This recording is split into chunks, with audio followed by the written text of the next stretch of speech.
Holi colours వల్ల మన life ఎంత కలర్ఫుల్ అవుతుందో తెలియదు కానీ రసగుల్లాలో కొంచెం కలర్ నింపామంటే చాలు వెరీ టేస్టీ రస్మలై అయితే రెడీ అయిపోతుంది. మరి ఈ రెండు స్వీట్స్ ప్రిపరేషన్ ఏంటో చూసేద్దాం. Only at awesome life with Asmaya. Firstly ఒక పాన్ లో 1 లీటర్ మిల్క్ అయితే తీసుకుంటున్నాను. పాలు మరగడం స్టార్ట్ అయిన తర్వాత అందులో 2 స్పూన్స్ వెనిగర్ లేదు అంటే నిమ్మరసం యాడ్ చేసామంటే చాలు. విత్ ఇన్ సెకండ్స్ మనం కలుపుతూ ఉండే కొద్దీ పాలు విరగడం మనం అబ్జర్వ్ చేయొచ్చు. సో వన్స్ పాలు విరిగిన తర్వాత మనమైతే స్టవ్ ఆఫ్ చేసుకొని ఈ పాలని ఒక స్ట్రెయినర్ మీద ఒక మంచి క్లాత్ తీసుకొని దానిలో వడకట్టుకోవాలి. సో ఒకసారి మొత్తం మనం స్ట్రెయిన్ చేసిన తర్వాత దాన్ని కొంచెం చల్ల వాటర్తో వాష్ చేసుకొని క్లాత్ని మంచిగా రోల్ చేసేసి చన్నీళ్ళ బౌల్లో కొంచెం డిప్ చేసిన తర్వాత దాన్ని కనుక మనం గట్టిగా పిండేసాము అంటే అందులోని వాటర్ అంతా వెళ్ళిపోతుంది. ఒకవేళ అలా పిండడానికి మనకి చేయి కాలుతుంది అనుకుంటే మనం ఇంకొంచెం సేపు చన్నీళ్ళలో ఉంచి తర్వాత దాన్ని పిండామంటే వెంటనే దానిలోని వాటర్ అంతా మనం తీసేయచ్చు. ఆ పన్నీర్ని మనం ఒక ప్లేట్లోకి ట్రాన్స్ఫర్ చేసి మంచిగా నీట్ చేయాలి. ఎంత మంచిగా స్మాష్ చేస్తామో అంత మంచిగా రసగుల్లా ఆర్ రస్మలై మనకి వస్తాయి. ఒక 5 మినిట్స్ మంచిగా నీట్ చేసిన తర్వాత వీటిని మంచిగా బాల్స్ లాగా చేసుకోవాలి. Rasgulla and rasmalai almost same process, but difference ఎక్కడ స్టార్ట్ అవుతుంది అనేది నేను మీకు ఈ వీడియోలో క్లియర్ గా ఎక్స్ప్లెయిన్ చేస్తాను. హాఫ్ పార్ట్ ని నేను రసగుల్లాస్ లాగా రౌండ్ షేప్ చేసుకున్నాను అండ్ ఇప్పుడు రస్మలై కోసం ఫ్లాట్ షేప్స్ చేస్తున్నాను.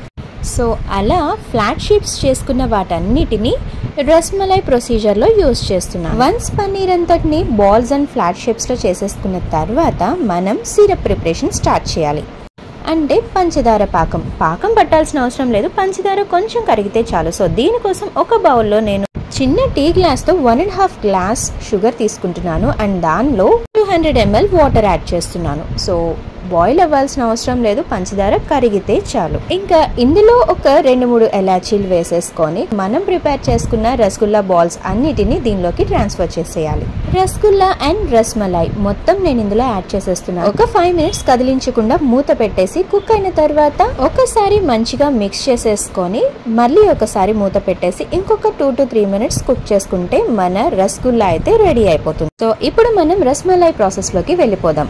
సో ఇప్పుడు ఆల్మోస్ట్ 1/2 లీటర్ పాలకి రస్మలై నేను ప్రిపేర్ చేశాను కాబట్టి నేను 150 ml మిల్క్ తీసుకున్నాను. అందులో కొంచెం కుంకుమ పువ్వు కట్ చేసి పెట్టుకున్న పిస్తా అండ్ బాదం యాడ్ చేసి కొంచెం సేపు బాయిల్ చేశాను. సో దీనికి ఒక 2 స్పూన్స్ షుగర్ యాడ్ చేసుకొని అండ్ లాస్ట్లీ కొంచెం బాదం మిక్స్, ఇది ఆప్షనల్, బాదం మిక్స్ ఉంటే మనం యాడ్ చేసేసుకున్నామంటే రస్మలై కలర్ అనేది పర్ఫెక్ట్ గా వస్తుంది. సో ఇప్పుడు షుగర్ సిరప్ లో ఉడకబెట్టుకున్న రస్మలైని అయితే నేను ఒక బౌల్లోకి ట్రాన్స్ఫర్ చేసుకుని దాని మీద మనం ప్రిపేర్ చేసుకున్న రస్మలై మిల్క్ అయితే యాడ్ చేసేసుకోవాలి. సో దీన్ని కనుక ఓవర్ నైట్ రిఫ్రిజిరేట్ చేసుకొని కనుక టేస్ట్ చేస్తే మీరు డెఫినెట్ గా ఆసమ్ అనాల్సింది. సో ఇప్పుడు మనం రసగుల్లాకి వెళ్ళిపోదాం. సో రసగుల్లా అనేది మంచి స్పాంజ్ లాగా సాఫ్ట్ గా తయారవుతుంది. సో ఈ రసగుల్లాకి కూడా మంచిగా కట్ చేసి పెట్టుకున్న పిస్తా పప్పులు అండ్ కొంచెం కుంకుమ పువ్వు వేసి గార్నిష్ చేసుకొని రిఫ్రిజిరేట్ చేసాము అంటే ఇంకా టేస్ట్ చేసిన ప్రతి ఒక్కరు యూ ఆర్ ఆసమ్ అని ఒప్పుకోక తప్పదు. సో ఈ వీడియో చూసిన తర్వాత మీకు ఈ 2 రెసిపీస్ ఇంత ఈజీనా అనేది అనిపిస్తుంది కదా. సో డెఫినెట్ గా ట్రై చేయండి. ట్రై చేయడం మాత్రమే కాదు, మీకు కూడా ఈ రెసిపీ ఆసమ్ అనిపిస్తే డెఫినెట్ గా లైక్ చేసి మీ ఫ్రెండ్స్ అందరికి షేర్ చేసి ఆసమ్ అని నాకైతే కామెంట్స్ లో షేర్ చేసేయండి. చిన్న షేప్ అండ్ కలర్ డిఫరెన్స్, అంత చిన్న చేంజ్ టేస్ట్ ని ఎంత ఎన్హాన్స్ చేస్తుంది. బట్ నాకు ఇప్పుడు ఒక కన్ఫ్యూజన్, రెండిట్లో ఏది ఫస్ట్ టేస్ట్ చేయాలని. Anyways happy Holi to you all.